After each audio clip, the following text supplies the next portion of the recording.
خامنه‌ای همچون موشی هراسان زیر زمین پنهان شده و کنترل اوضاع را از دست داده است.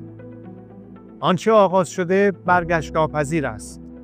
آینده روشن است و ما با هم از این پیچ تند تاریخ عبور خواهیم کرد.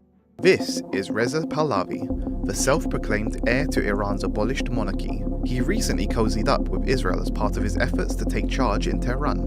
The true Iran, the ancient Iran, and the soon-to-be free Iran doesn't seek your patronage. It seeks your partnership.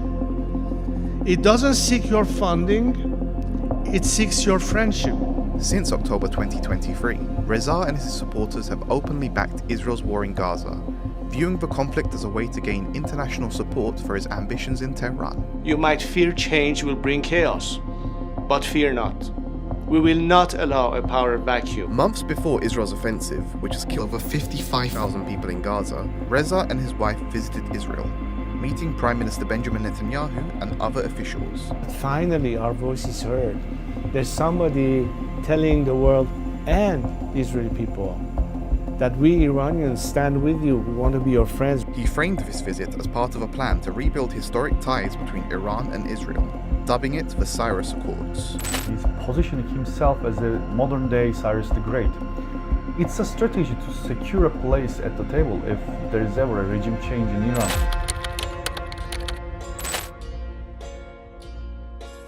The Pahlavi dynasty ruled Iran from 1925 to 1979.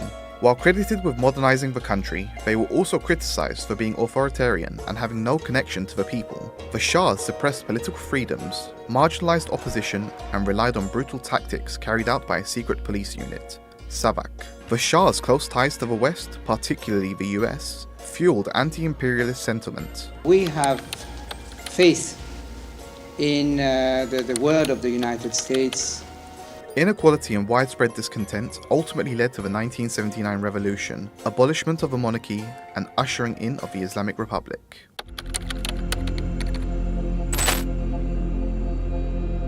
Reza was training as a pilot in the US when his family were forced into exile. After his father's death in 1981, Reza declared himself the new king of Iran, but nobody took it seriously. Even the US, despite his hostile relationship with the new government, did not recognize him.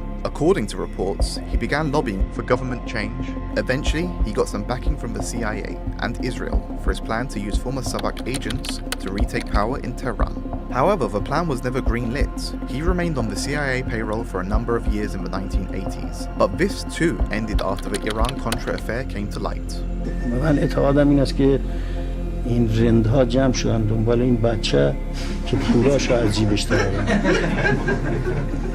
اینا میخوان اینا پولایی که پدر کذاش از مردم گرفته و حالا در بانک دست این است. Over the past few decades, Reza has managed to find support among a tiny percentage of the Iranian diaspora, particularly in Los Angeles, where an estimated 700,000 Iranian expatriates live.